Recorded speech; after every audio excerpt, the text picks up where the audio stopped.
چل ڕۆژ لەمەوبەر دەڤەری ڕاپەڕین و کەناڵی گەلی کوردستان ڕۆژنامەنووسێکی لێهاتوو پەیامنێرێکی چالاک و دڵسۆز بۆ خاک و پیشەکەی لەدەستدا.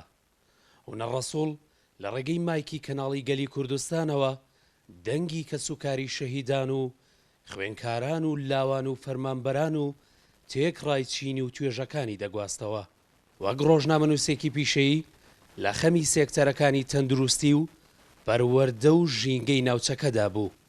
وڵاهی زۆر بەداخەوە ئەمڕۆ کە سلەمین ڕۆژی وەفاتی هونەرمەندێکی گەورە، میدیاکارێکی خۆشەویست و نووسەرێکی باش، قەڵەم نووسێکی جوان، کادرێکی بەتوانە، خۆشەویستی هەموو کادرەکان، خۆشەویستی هەموو خەڵک، خۆشەویستی هەموو لایەک. بەداخەوە ئەمڕۆ کە چل ڕۆژ تێدەبڕ بەسەر کۆچی ناوادەی کاکە هونەری جوانە مەرگدا، بۆیە لێرەوە جارێکی تر بوو سەدان جاری تر پرسەوسەر خۆشی خۆم ئاراستی بنەماڵەکەیان خۆمان کە سوکاری هاوڕێیانی ئێوە هەموو لاکتان دەکەم.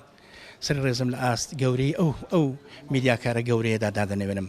بەڕاستی لە دەستدانی کاکە هونەر لە کاتێکی ئەوادا بە خەسارەتی زۆر گەورە دەبینین، چونکە بەڕاستی هونەر تەنها میدیاکار نەبوو، تەنها نووسەر نەبوو، تەنها کەسێکی ئەوە نەبوو، سادە نەبوو، کەسێک بوو خۆشەویستی هەموو خەڵک بوو، بەبێ جیاوازی کاری ڕۆژنامەنووسی و کاری هونەری و پەیامنێری و هەموو ئەوانەی وەکو یەک دەگواستەوە بۆ هەموو خەڵک وابوو.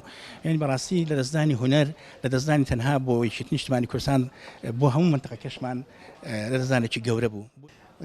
هونەر ڕەسوڵی ڕەحمەتی، هونەر ڕەسوڵی هەمیشە لە یادی ئێمە و هەموو هاوڕێکانیدا لەو سنوورەدا زیندووە و ڕۆژانە ئێمە کە دادەنیشین باسی کارە جوانەکانی هونەر ڕەسوڵ دەکەین. هونەر ڕەسوڵ میدیاکارێکی بەتوانە، هونەر ڕەسوڵ میدیاکارێکی بە سەلیقە بوو و هەواڵ و ڕووداو لە هەر شوێنێک بوو باە ئەو خۆی و مایکەکەی لەوێ بوو. یەکێک بوو لەوانەیە کە ئێمە وەکو بەشی ڕاگەاندن و ڕناگبێری لە مەڵبەندەکەمان و لە سنوورەکەمان شەنازیمان پێوە دەکرد لەو گەنجێک کە توانیوێتی بە کەفاەتی ذاتی خۆی پێبگەیەنێ و سەرڕای هەموو کارەکانی خۆی لە دەستگای ڕاگەیاندن وەکو پەیامنێری گەلی کوردستان هاوکاری ئێمە بوو وەکو بەشی ڕاگەانی مەڵبن بۆ زۆر بۆ نەویادەکانی ئێمە. بەڕاستی هونەر ڕەسوڵ ئەو کادرە خۆشەویستە بوو کە هەرگیز لە کارکردن هیلاک نەدەبوو. هونەر ڕەسوڵ ئەو کادرە بە سەلیقەیە بوو کە زۆر جار بۆ ڕاوێژ و گفتوگۆی ڕاگەیاندن و کاری میدیایی لەو سنوورەکەماندا ئێمە بانگمان دەکرد، هەمیشە پرسوڕاوێژێکمان پێ دەکرد، چونکە سەرڕای هەموو کارەکانی خۆی کوڕێکی زۆر بە سەلیقە و وردەکار بوو.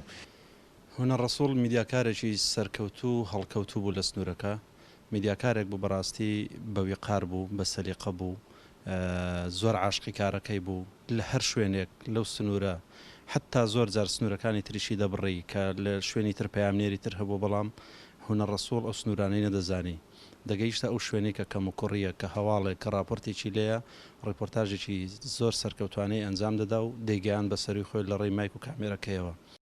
وەک نووسەرێکی وردوو بە سەلیقە بەردەوام پرسە گرنگ و ئانیەکانیشی دەکردەوە. بە گیانێکی هەواڵانەوە جگە لە گەلی کوردستان هاوکار و هەماهەنگی دەستگا میدیایەکانی کوردستانی نوێ و پیوکەی میدیا بوو.